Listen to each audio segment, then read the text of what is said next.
Hello नमस्कार, एक बार फिर से आप सभी का स्वागत है। आज के इस पर्टिकुलर सेशन में मैं आपके सामने डिस्कस करने वाला हूं 5 मंथ का रोड मैप, जो कि आपको काम आने वाला है एसएससी सीजीएल के एग्जाम में। और ये एसएससी सीजीएल का जो रोड मैप है, इसको आप आने वाले और जो अदर एसएससी के एग्जाम्स हैं उनको भी फोकस करके टारगेट कर सकते हैं। हालांकि यहाँ पर मैं पूरा का पूरा आपको जो बता रहा हूँ कि पूरी की पूरी प्लानिंग स्ट्रैटेजी, क्या आपका माइंड सेट होना चाहिए, जो भी उसकी स्टडी टिप्स हैं, कैसे आपको मॉक लगाना है, कैसे आपको पूरा सेटअप अपना करना है, यानी कि पूरा का पूरा प्लान करना है, क्या क्या टारगेट्स रखने हैं, किन चीज़ों को अवॉइड करना है, इन सभी चीज़ों के बारे में इस वीडियो के माध्यम से हम लोग डिस्कस करने वाले हैं। तो ये वीडियो जो है वो आपको आपका सीजीएल एग्जाम क्रैक करा सकता है, इसलिए इस वीडियो को लास्ट तक जरूर देखेगा।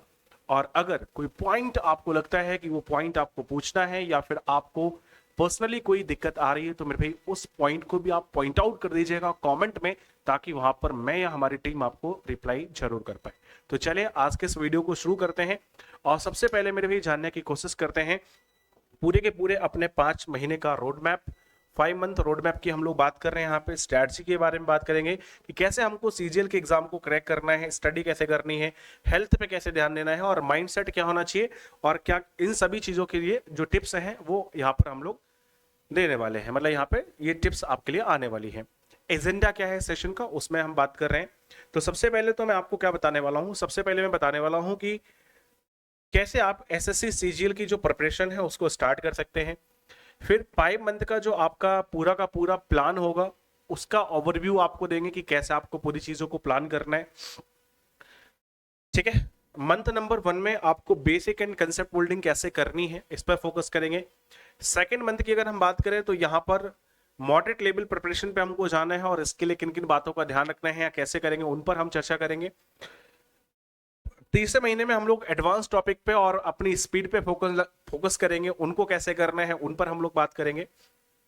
फिर जब हमारा चौथा महीने आएगा तो वहां पर हमारी जो प्रैक्टिस है वो थोड़ी सी बढ़ जाएगी, और टेस्ट की स्ट्रैटेजी आपकी वहां पर क्या होना चाहिए, इस पर हम लोग जो है वो पूरा का पूरा डिस्कशन करने वाले हैं। 5 यानी कि 5th मंथ जब आएगा तो फाइनल आपको किस तरीके से sprint and full length mock लगाना है, उस पर हमारी चर्चा है। कुछ स्पेशल टिप्स हैं आपके सीजीएल में सक्सेस होने के लिए और आपकी परफॉर्मेंस बेहतर हो, इसके लिए आपको हेल्थ टिप्स भी मैं देने वाला हूं, क्योंकि ये भी बहुत एक क्रूशियल पार्ट है आपके प्रिपरेशन का। इसके बाद आपका क्या माइंडसेट होना चाहिए जिससे आप सक्सेस को प्राप्त कर पाए, वो कौन कौन सी कॉमन मिस्टेक हैं जो आप लोग करते हैं जिनको अवॉइड करना है, और आज के इस पूरे डिस्कशन से क्या क्या कंक्लूजन आप निकाल सकते हैं और उनसे क्या आपके लिए की टेक अवे हो सकते हैं, उन पर हम लोग पूरा का पूरा अपना डिस्कशन जो है वो सेंट्रलाइज करने वाले हैं। और यही हमारा आज का एजेंडा है इन 12 पॉइंट पर। ठीक है, तो सबसे पहले हम लोग यहाँ पर बात कर लेते हैं, इंट्रोडक्शन करते हैं एसएससी सीजीएल के साथ। आप सभी जानते हैं कि एसएससी सीजीएल हमारा एक ऐसा एग्जाम है जो कि आपको ग्रुप बी और ग्रुप सी की जो पोस्ट होती है मिनिस्ट्री लेवल पर, यानी कि सेंट्रल लेवल पर, उनको फिल करता है। ठीक है, सेंट्रल लेवल पर ग्रुप बी और ग्रुप सी की जो पोस्ट है वो एसएससी सीजीएल यानी कि स्टाफ सिलेक्शन कमीशन के कंबाइंड ग्रेजुएट लेवल एग्जाम से भरी जाती है। ठीक है, ये तो आप लोग जानते हैं। अब अगर हम बात करें यहाँ पे तो इसके लिए कैसे क्या क्या चीजें होनी चाहिए, सबसे पहले अगर हम सीजीएल की बात करें तो ये तो मैंने बता दी कि किस तरीके की चीजें हैं।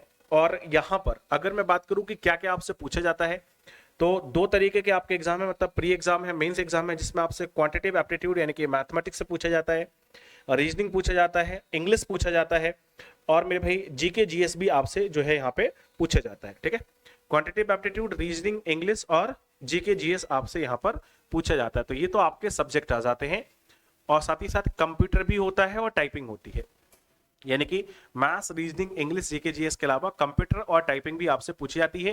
ये दोनों ही हमारा टीयर 2 का पार्ट होते हैं, टाइपिंग भी आपका टीयर 2 का पार्ट है और कंप्यूटर भी हमारा टीयर 2 का पार्ट है। दोनों ही क्वालिफाइंग होते हैं, यानी कि मार्क्स हमारी मेरिट में ऐड नहीं होते, मिनिमम मार्क्स आपको इसमें क्या करना होता है, सिक्योर करना होता है। ठीक है, यानी कि जो आपका प्राइम फोकस रहेगा वो मैथ्स, इंग्लिश, रीजनिंग और जीके जीएस पे आपका रहेगा।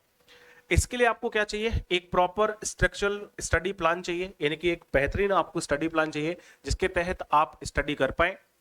अब वो आपको या तो खुद से बनाना होता है या फिर आपके जो टीचर्स होते हैं वो आपको गाइड करते हैं कि आपको कैसे बनाना है। तो सबसे पहला आपका काम ये कि आप एक well defined study plan establish करें, जो कि आपके सक्सेसफुल प्रिपरेशन के लिए बहुत ज्यादा जरूरी होगा। ये जो स्ट्रक्चर्ड प्लान आपका है, structure approach not only facilitate comprehensive coverage, मतलब ये केवल आपको सारी सिलेबस की कवरेज ही नहीं कराता है प्लान, बल्कि आपको फोस्टर करता है डिसिप्लिन के लिए और आपकी परफॉर्मेंस को एनहेंस करने के लिए और आपकी कॉन्सेप्ट अंडरस्टैंडिंग को बढ़ाने के लिए। ठीक है, स्टडी प्लान बहुत बहुत बहुत ज्यादा जरूरी होता है। इससे आप अपनी कंसेप्ट के प्रति समझ बढ़ा सकते हैं। ठीक है, कैसे हमको अपनी चीजों को लेके चलना है वो आप जान सकते हैं। एक माइंड में चीजों को लेकर क्लियर थॉट आप जो है वो डेवलप कर सकते हैं through the study plan, right. इसके बाद अगर हम अगले पॉइंट की बात करें तो यहां पर आता है गोल। देखिए, जब तक हमारे पास गोल नहीं होगा, सीजीएल की बात करें तो सीजीएल में बहुत सारी पोस्ट है। ठीक है, ग्रुप बी में भी बहुत सारी पोस्ट है, ग्रुप सी में भी बहुत सारी पोस्ट है। तो एक तो होता है कि एक माइंडसेट होता है कि यार जो मिल जाए बस मिल जाए, सरकारी नौकरी मिल जाए, और एक माइंडसेट होता है कि नहीं, अपन को केवल यही चाहिए, है ना। तो सिंपल सी बात है कि जब हम कोई एग्जाम देते हैं तो हम हमेशा उसकी टॉप मोस्ट जो पोस्ट होती हैं उन पे ही फोकस करते हैं। तो टॉप मोस्ट पोस्ट जितनी भी इसके अंदर है उनमें से आपको क्या करना है, उनमें आपको टारगेट लेके चलना है कि मेरे भाई एक ऐसी कोई ना कोई पोस्ट हमको हासिल करनी है, या एक कोई ना कोई पोस्ट ऐसी हमको चाहिए है जो हमको इस एग्जाम में ज्यादा बेहतर परफॉर्म करा पाए। ठीक है, यानी वो टारगेट हमारे मन में होगा। जैसे कई लोगों को वर्दी पसंद होती है तो वो सोचेगा कि चलो हम इनकम टैक्स में चले जाते हैं, हम जीएसटी में चले जाते हैं, हम कस्टम में चले जाते हैं। ठीक है, किसी को ये है कि यार हमको विदेश में घूमना पसंद है तो वो सोचेगा कि चलो हम एक्सटर्नल अफेयर मिनिस्ट्री में चले जाएं। तो मतलब आपका कोई ना कोई यहाँ पे गोल जो है वो जरूर सेट होगा। तो वो एक टारगेट लेके आपको चलना है कि किस तरीके से आपको पोस्ट को टारगेट करना है। इसके अलावा केवल यही गोल नहीं है, इसके अलावा आपके डेली बेसिस के गोल होते हैं, आपके पूरे जैसे अभी मैंने कहा कि 5 मंथ का रोड मैप मैं आपको बताने वाला हूं, तो पूरा 5 मंथ का आपका गोल सेट होगा कि आपको चीजों को किस तरीके से लेके चलना है, किस तरीके से आपको अपनी प्रिपरेशन करनी है, उसमें पर डे आपको क्या करना है, वीकली क्या करना है, सारे गोल आपको सेट करने पड़ते हैं। ठीक है, तो वहीं पे हम लोग बात कर रहे हैं कि this presentation aim to equip candidates with a strategic blueprint for SSC CGL preparation. एक पूरा स्ट्रेटजिक ब्लूप्रिंट आपके लिए तैयार करता है जिससे जो आपको इफेक्टिव स्टडी मेथड के बारे में बात करता है, आपकी हेल्थ भी अच्छी बनी रहे इसके बारे में भी बात करता है, आपका माइंडसेट किस तरीके से अच्छा हो सकता है इस पर भी हमारे पास मेरे भाई काम करता है। तो बहुत सारी चीजें यहाँ पर हमारी बन जाती हैं।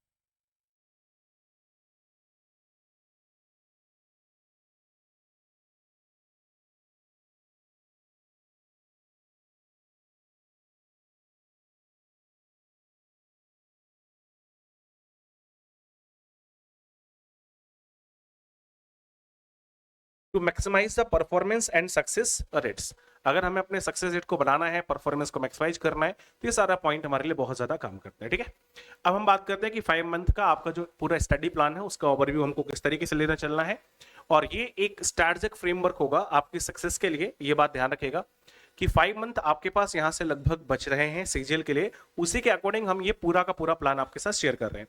तो सबसे पहले आपके पास टोटल ड्यूरेशन है 5 मंथ की, आपको ये मान के चल रहे हैं। इसी के अकॉर्डिंग आपको क्या करना है, इस टाइम लिमिट को सेट कर लेना है कि सारी चीजें, चाहे वो हमारा सिलेबस हो, चाहे वो हमारी प्रैक्टिस हो, सिलेबस का मतलब सभी सब्जेक्ट का सिलेबस आपका कंप्लीट होना चाहिए। ठीक है, पूरा का पूरा प्रैक्टिस आपकी बढ़िया तरीके से यहाँ पे हो जाना चाहिए, आपकी कैलकुलेशन बहुत बढ़िया हो जाना चाहिए, सारी चीजें आपकी यहाँ पर हो जाना चाहिए।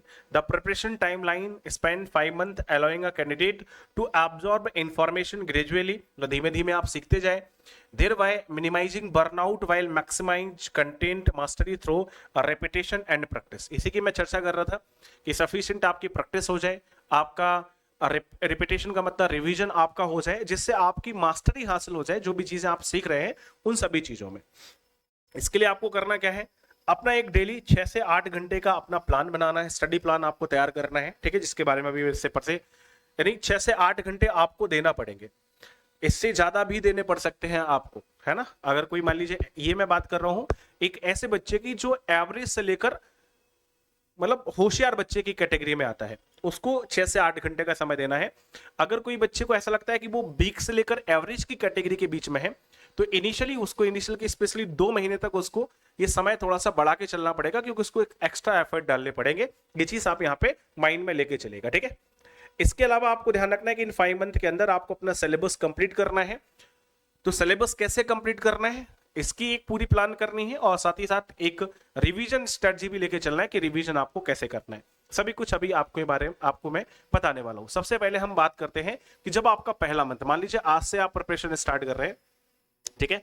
अगर आज से बेटा आप प्रिपरेशन स्टार्ट कर रहे हैं तो सबसे पहला आपका फोकस रहेगा कि जो आपके बेसिक्स हैं आप उनको स्ट्रॉन्ग करें और जो आपके कंसेप्ट हैं उन पर आप फोकस करें, ठीक है। तो पहला मंथ आपका बेसिक्स और कंसेप्ट बिल्डिंग के नाम जाएगा और ये आपका एक स्ट्रॉन्ग फाउंडेशन बनाता है। कहते हैं ना कि मकान बनाना हो तो फाउंडेशन जो है वो बहुत ज्यादा मायने रखता है। जितना अच्छा फाउंडेशन बिल्डअप करेंगे उतना ही मजबूत मकान बनता है। तो यहाँ पर भी आपको ये करना है कि आपको अपना फाउंडेशन जो है वो स्ट्रॉन्ग बनाना है। उसके लिए आपका बेसिक्स आपके होना चाहिए, जैसे आपको टेबल आना चाहिए, आपको स्क्वायर्स आना चाहिए, क्यूब आना चाहिए, आपका एडिशन, मल्टीप्लिकेशन, सब्ट्रैक्शन, डिवीजन, ये सारे बहुत अच्छे होना चाहिए। और कंसेप्ट्स जो है, जब मतलब जो भी टॉपिक आप पढ़ रहे हैं उसके जो कंसेप्ट्स हैं वो आपके बहुत स्ट्रांग होना चाहिए, ठीक है। यहाँ पर ये बात करेगी कि आपको फंडामेंटल्स पर फोकस करना है, सब्जेक्ट वाइज टाइम एलोकेशन करना है, ठीक है, और वीकली मॉक टेस्ट एनालिसिस देना है। अब देखो मैं आपको बताता हूं, इन दो चीजों के लिए आपको क्या करना है, मंडे टू फ्राइडे का समय रखना है, ठीक है। मंडे टू फ्राइडे का समय रखेंगे आप इन चीजों के लिए। और वीकली मॉक टेस्ट एनालिसिस और रिवीजन के लिए आप क्या करेंगे, इसके लिए मेरे भाई सैटरडे एंड संडे का समय रखेंगे, सैटरडे संडे का समय रखेंगे। इसमें मैं रिवीजन और ऐड कर दे रहा हूं, ठीक है, रिवीजन और ऐड कर दे रहा हूं। तो आपको क्या करना है, मंडे टू फ्राइडे आपको अपने फंडामेंटल्स स्ट्रॉन्ग करने हैं, सारे सब्जेक्ट पढ़ने हैं, आपको ध्यान रखना है। सारे सब्जेक्ट के लिए एक सब्जेक्ट वाइज आपको टाइम एलोकेशन रखना है कि कितना समय किस किस में आपको देना है, कितने समय क्लास के लिए जा रहा है, कितना समय आपकी प्रैक्टिस के लिए जा रहा है, वो सारी चीज। और जो भी आप मंडे टू फ्राइडे में पढ़ेंगे उस पूरे डेटा का, सारे सब्जेक्ट का आपको सैटरडे संडे में रिवीजन करना है। इसके अलावा मॉक टेस्ट भी आपको क्या करने हैं, इन्हीं सैटरडे संडे में मॉक टेस्ट भी लगाने हैं और उन मॉक टेस्ट का एनालिसिस भी आपको करना है, ठीक है। अगर आपको जरूरत हो कि टाइम टेबल सर आप बना के दे दीजिए तो आप लोग कमेंट में बता देना, मैं आपको एक अलग से टाइम टेबल का वीडियो बना दूंगा जिसमें आपको केवल ये बताऊंगा कि कैसे आप टाइम टेबल अपना इसका सेट करेंगे, ठीक है। अगला बात अगर हम लोग करें तो ये मंथ 2 में आ जाते हैं। मंथ नंबर 2 में क्या करना है, आपकी जो कॉन्सेप्ट है उनको और स्ट्रॉन्ग करना है और थोड़ा सा हाई लेवल पे उनको लेके जाना है, मतलब इजी से मॉडरेट लेवल पर अपनी प्रिपरेशन को आगे बढ़ाना है। और ये आपका यहाँ पर आपका काम क्या होगा, यहाँ पर काम होगा कि जो भी नॉलेज आपने गेन करी है उसको मजबूत किया जाए, है ना। जैसे मैंने कहा कि आप इनिशियल में क्या करेंगे, अपनी कैलकुलेशन पे काम करेंगे। तो जो आपने कैलकुलेशन टेक्निक सीखी है उनको पिछले 1 महीने से आप प्रैक्टिस कर रहे होगे, तो अब उनको कैसे स्ट्रॉन्ग बनाया जाए, तो स्ट्रॉन्ग बनाने के लिए उसकी जो टफ चीजें हैं उनको आप कैलकुलेट करेंगे, थोड़ा सा advance level, moderate to advance level की चीजें करेंगे, तो वो काम होगा आपका यहाँ पे, यानी कि कंसेप्ट को स्ट्रॉन्ग करना है। यहाँ पर आपको स्पीड इंप्रूवमेंट टेक्निक्स पे भी काम करना है, जो कि मैंने आपको बताया था कि पहले मन से ही काम करेंगे, लेकिन यहाँ पर आपको सोचने लग जाना है कि यार कैसे हम अपनी चीजों को और ज्यादा जल्दी कैलकुलेट कर सकते हैं। इसके लिए आपको ओरल कैलकुलेशन पे फोकस करना होगा। तो ओरल कैलकुलेशन इंप्रूवमेंट पे आपको सोचना है, ठीक है। बहुत ज्यादा मत सोचिएगा, पहले दिन से बच्चे केवल और केवल स्पीड के बारे में सोचते हैं तो उनका रिजल्ट उतना बेहतर नहीं आ पाता है, ठीक है। इसके बारे में क्या भाई क्या करना है, अगर आप मान लीजिए अभी केवल वीकली 1 मॉक लगा रहे थे तो यहाँ पर आपको मॉक टेस्ट की संख्या बढ़ा देनी है और एक मॉक सैटरडे में, एक संडे में आपको देना है। और अगर आप इससे ज्यादा भी बढ़ा सकते हैं तो और बेहतर बात है, लेकिन कम से कम वीकली 2 मॉक तो देने ही है। ये आप यहाँ पे ध्यान रखिएगा। ये सेकंड मंथ का आपका पूरा का पूरा प्लान रहेगा। तीसरे मंथ में आएंगे तो यहाँ पर हम लोग क्या करेंगे, जो भी एडवांस टॉपिक हैं और अपनी स्पीड जो है वो पूरी तरीके से इतने में हमारी अच्छी हो चुकी होगी अगर हम लगातार काम कर रहे होंगे, तो ये हमारे पास समय होगा एलिब्रेटिंग फ्रॉम कॉम्पिटेंट टू मास्टरी। यानी कि अभी आप क्या कर रहे थे, अभी आप केवल चीजों को सॉल्व कर रहे थे, लेकिन अब आपको क्या करना है, सॉरी, अब जो भी आपने चीजें पढ़ी होंगी उन पर आपको मास्टरी हासिल करने का समय होगा। और मास्टर, चूंकि आप लगातार रिविजन्स कर रहे होंगे, आप मॉक लगा रहे होंगे, तो इस मंथ तक आते आते जो भी कंसेप्ट आपने सीखे होंगे उन कंसेप्ट पर आपकी मास्टरी आना स्टार्ट जो है वो हो जाएगी। और बाकी जो एडवांस टॉपिक्स हैं वो भी आप लोग आगे कर रहे होंगे। अब इसमें आपको देखो ये फोकस करना है कि कौन कौन से टॉपिक जो है वो हाई वेटेज वाले हैं।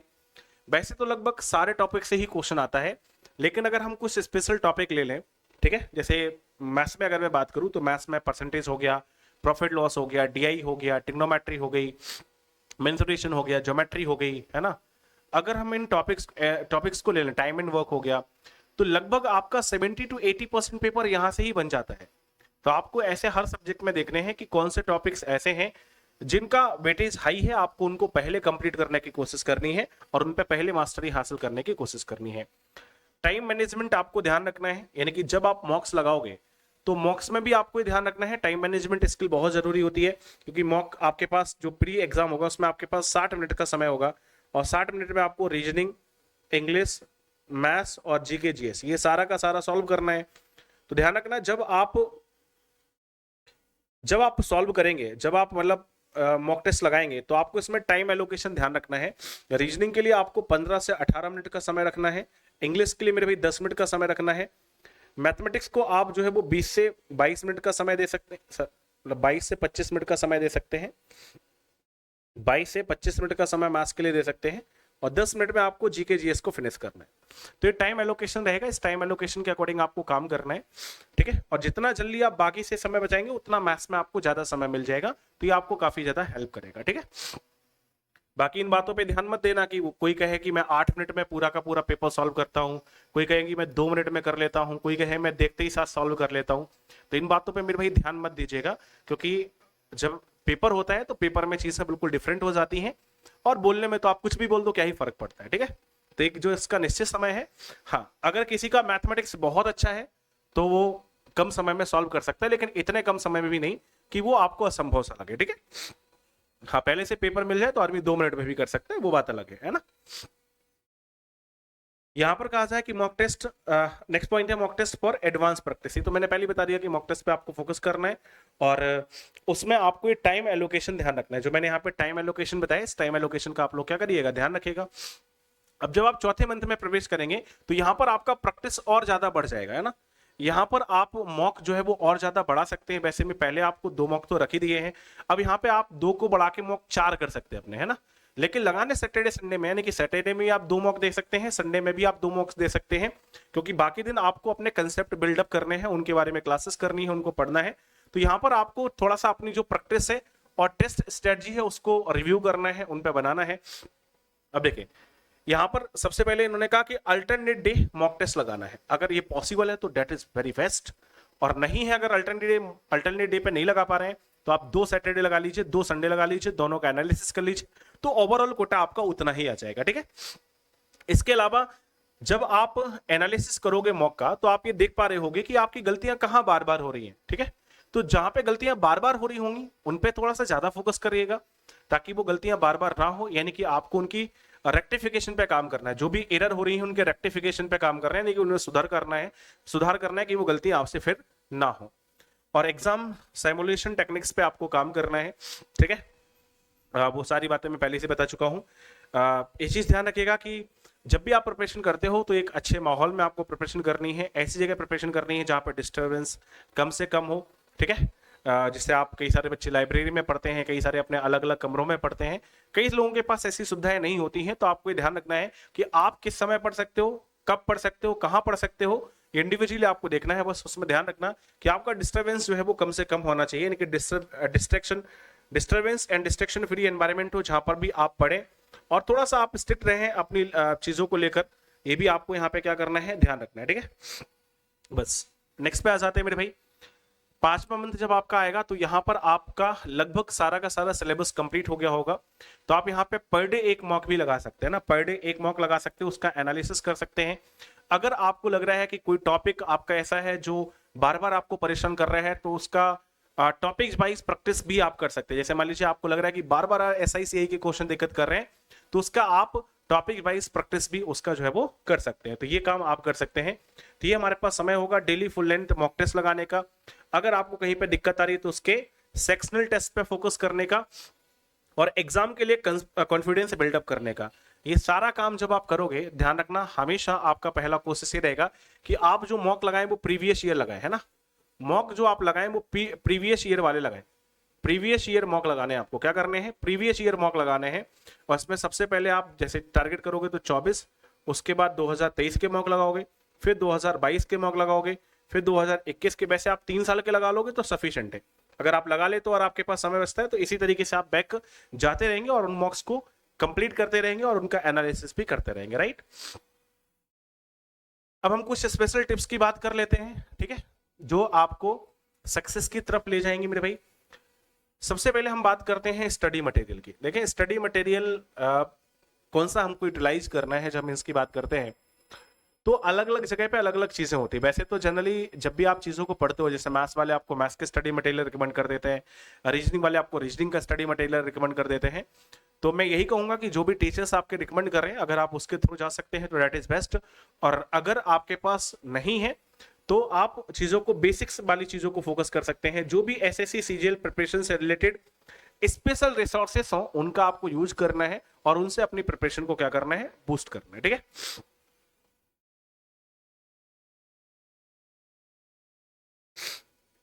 ठीक है, अब देखें इस पे आ जाते हैं मेरे भाई, पोमोडोरो टेक्निक। ये क्या है, देखो मैं सीधा सीधा समझाता हूँ। पोमोडोरो टेक्निक का मतलब है कि आप, मैं हमेशा कहता भी हूँ आपसे कि जब भी आप पढ़ाई करें, क्योंकि जब आदमी स्टडी प्लान बनाता है तो वो एकदम लगातार 7-8 घंटे लगातार स्टडी का प्लान बना लेगा।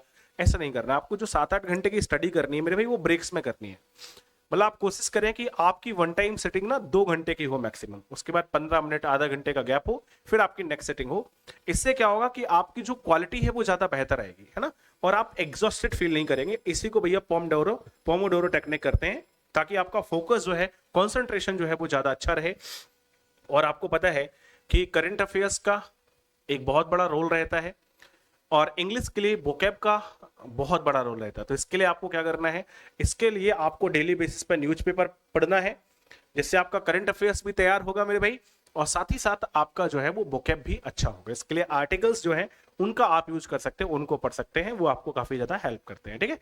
अब हेल्थ प्रिपरेशन क्या है, मतलब हेल्थ बहुत जरूरी है, क्योंकि आपने पढ़ाई स्टार्ट करी, आपने अपनी हेल्थ पे ध्यान नहीं दिया, आप बीमार पड़ गए, तो सारी की सारी प्लानिंग आपकी जो है वो धरी की धरी रह जाएगी। इसलिए आपको क्या करना है, अपनी हेल्थ पर फोकस करना है। उसके लिए सबसे जरूरी होता है कि आप प्रॉपर सोएं, ठीक है। अगर आपकी 7 से 8 घंटे की नींद नहीं हो रही है तो आप ध्यान रखना, आपको प्रॉब्लम होने वाली है। ये बात एकदम कंफर्म है। जैसे अभी मेरी 7 से 8 घंटे की नींद पूरी नहीं हुई काफी दिनों से, तो आप देख पा रहे हैं कि मेरे को कोल्ड जो है वो काफी हो रखा है, या हेडेक होने लगता है कभी कभी। तो ये चीज आपको बहुत ध्यान रखनी है कि 7-8 घंटे आपको प्रॉपर नींद लेनी है, और कोशिश करनी है कि आप 15 से 30 मिनट के बीच मेडिटेशन या योगा या फिर एक्सरसाइज, जो भी आपको पसंद है, रनिंग, वो आप लोग जरूर कर लें। और प्रॉपर हेल्दी फूड खाएं, है ना, मतलब कोशिश करें कि आप जो है वो प्रॉपर हेल्दी फूड खाएं। जंक फूड को अवॉइड करना है, ठीक है। जंक फूड को क्या करना है, अवॉइड करना है, ताकि आपको नींद कम से कम आए और आपकी परफॉर्मेंस जो है वो ज्यादा बेहतर हो, ठीक है। तो इन चीजों पे आपको फोकस करना है कि आपका खाना जो है वो हेल्दी डाइट आपकी होना चाहिए, घर का बना खाना खाएं और ज्यादा बेहतर है, ठीक है। अब है कि सक्सेस के लिए आपको कौन सी और चीजें हैं जिनको फॉलो करनी है, क्या स्ट्रेटजी होना चाहिए, जिसका आपकी जो मेंटल पावर है ना, जो मस्तिष्क का जो क्षमता है वो थोड़ा सा और एनहेंस हो। उसके लिए मेरे भाई कुछ बातें यहां पर बताई हैं। सबसे जरूरी है कि पॉजिटिव माइंडसेट रखना, और पॉजिटिव माइंड सेट आपका तभी रहेगा जब आप अच्छे लोगों से मिलोगे। देखो कई लोग होते हैं ना, यार तुमसे नहीं हो पाएगा, बोलते हैं ना, तो और कई लोग बोलते हैं यार तुमसे नहीं होगा फिर किससे होगा। तो पॉजिटिविटी बहुत जरूरी है, ऐसे लोगों से बात करना, ऐसे लोगों से मिलना जो आपके लिए पॉजिटिव सोचते हो। नेगेटिव चीजों से या नेगेटिव लोगों से दूर रहना है, क्योंकि वो आएंगे, उनको तो जवाब देना ही है, ठीक है। लेकिन अगर आप ना दूसरे ऐसे जो नेगेटिव सोचते हैं उनके संपर्क में आना है, और ना ही खुद नेगेटिव सोचना है। जब हम प्रिपरेशन करने लगते हैं, एक्चुअल में सिंसियर प्रिपरेशन करते हैं, तो हमारे मन में भी सवाल आता है कि पता नहीं यार हमारा होगा या नहीं होगा। तो अगर आपके अंदर भी ये चीज आएगी, पता नहीं होगा या नहीं होगा, तो चीजें मेरे भाई बेहतर ढंग से नहीं हो पाएंगी, या मैं कहूंगी आपका नहीं होगा।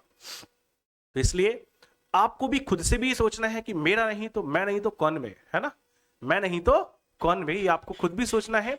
और दूसरे लोगों में भी ये ध्यान रखना है कि इसी तरीके के लोगों से आप मिले। स्ट्रेस मेरे भाई आज की लाइफ में बहुत सारी हैं, कहीं ना किसी चीज को लेकर दुनिया भर की स्ट्रेस होती हैं। तो कोशिश करें कि स्ट्रेस फ्री रहें आप, है ना, वो चाहे आपके फैमिली प्रॉब्लम्स की वजह से हो, या फिर आपकी पर्सनल प्रॉब्लम्स की वजह से हो, या फिर आपके कॉर्पोरेट प्रॉब्लम्स की वजह से, कोई भी हो, स्ट्रेस फ्री रहना मेरे भाई बहुत जरूरी है, ठीक है। इसलिए आपको मैंने पहले ही बताया कि सबसे जरूरी होता है म्यूजिक सुनना, योगा करना, मेडिटेशन करना, ठीक है, या फिर वो काम करना जो आपको अच्छा लगता है। जैसे किसी को क्रिकेट खेलना पसंद है तो क्रिकेट खेल लिया, किसी को जो भी, मतलब आपको गेम पसंद है, जो भी आपको अच्छा लगता है उस काम को करते रहें, ताकि आप स्ट्रेस फ्री रहें, ठीक है। और ये मैंने पहले बताया कि ब्रेक्स और एक्सरसाइज का आपके जीवन में बहुत ज्यादा इंपॉर्टेंट है। तो लगातार बैठ के स्टडी ना करें, और लगातार आपको बाकी चीजें भी नहीं करनी है, ताकि आपको एक्सरसाइज बहुत जरूरी है, क्योंकि ये आपको मेंटली और फिजिकली दोनों तरीके से मेरे भाई फिट रखेगा। ठीक है, कुछ कॉमन मिस्टेक हैं जो आपको अवॉइड करनी है। आपको जितना जरूरी है उतना ही स्टडी मटेरियल का यूज करना है, यानी कि हमने चार चार बुक ले ली, चार चार बुक से पढ़ रहे हैं, ये भी पढ़ लिया वो भी पढ़ लिया, किसी ने ये बता दिया तो वो भी पढ़ लिया। आप सिलेबस देखें और सिलेबस के अकॉर्डिंग जो बुक्स हो, जो बेस्ट बुक्स हो, उनका यूज करें, तो ओवरलोडेड आपको नहीं होना है। ठीक है, और हेल्थ को बिल्कुल भी अवॉइड नहीं करें। बहुत सारे लोग होते हैं जो हेल्थ को अवॉइड करके चलते हैं, तो वो आपके लिए इंपॉर्टेंट है। और ये मैं आपको फिर से स्टार मार्क कर रहा हूं कि आप में से 70% लोग होते हैं जो मॉक टेस्ट को नेग्लेक्ट करते हैं। वो सोचते हैं कि सर अभी हमारी प्रिपरेशन को 10 दिन हुए, 15 दिन हुए, 1 महीने हुए, अभी तो हमारा सिलेबस कंप्लीट नहीं हुआ, हम मॉक टेस्ट लगाकर क्या करेंगे। तो ऐसे लोगों का सिलेक्शन नहीं हो पाता है, ये ध्यान रखिएगा। इसलिए मॉक टेस्ट को बिल्कुल भी नेग्लेक्ट नहीं करना है, इस पर आपको फोकस करना है। ठीक है, अब आपके टेक अवे क्या है। पहले तो मैंने आपको बताया कि 5 मंथ का पूरा प्लान क्या है, इसको अच्छे से रिव्यू करिएगा। आपकी प्रिपरेशन पे फाइनल थॉट क्या होना चाहिए, इस पर फोकस करना है। और इसमें हम बात कर लेते हैं, in reviewing the 5 month road map आप रिव्यू करिएगा। Be highlighted the importance of structure planning, balance study patterns and strategic use of resources to enhance performance and efficiency. अभी मैंने आपको यही बताया कि 5 मंथ के द्वारा कैसे आप अपने कंसेप्ट बिल्डअप कर सकते हैं, कैसे आप अपनी प्रैक्टिस को बढ़ा सकते हैं, कैसे अपने कंसेप्ट को स्ट्रॉन्ग कर सकते हैं और कैसे उन पर मास्टरी हासिल कर सकते हैं। तो ये पूरा हमारा 5 मंथ का स्ट्रेटजी था। फाइनल थॉट हमारे प्रिपरेशन की क्या है, एजुकेशन इज अ जर्नी। ये आपकी एक यात्रा है, नॉट अ डेस्टिनेशन। ये इसका कोई गंतव्य स्थान नहीं है, मतलब इसका कोई एंड पॉइंट नहीं है, कहने का मतलब ये है। इसलिए आपको अप्रोच करना है एसएससी सीजीएल प्रिपरेशन को with the mindset of growth and learning. Every challenge present an opportunity for improvement.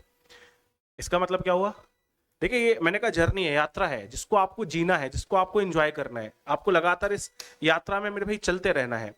तो आपको क्या करना है, लगातार ये देखना है कि हमारी ग्रोथ जो है वो बहुत ज्यादा जरूरी है। इसलिए आपका माइंडसेट वैसा होना चाहिए कि अगर आज हम पढ़ाई करने बैठ रहे हैं तो आज हम कुछ नया सीखेंगे, यानी कुछ हमारे अपने अंदर नई ग्रोथ करेंगे। कल जब बैठेंगे तो फिर हमारी नई ग्रोथ होगी। ठीक है, वो आपको फोकस करना है। और ध्यान रखना, हर बच्चे के पास ये पोटेंशियल है कि वो एग्जाम को क्रैक कर सकता है। इट्स नॉट अ मैटर कि आप आर्ट साइड से हैं, आप कॉमर्स से हैं, आप मैथमेटिक्स से हैं, आप बायो से हैं। यहाँ पर कोई मैटर नहीं करता है। यहाँ पर मैटर करता है तो वो है आपका डिटर्मिनेशन, आपका डेडिकेशन, ठीक है, आपका टारगेट और आपकी रेगुलरिटी।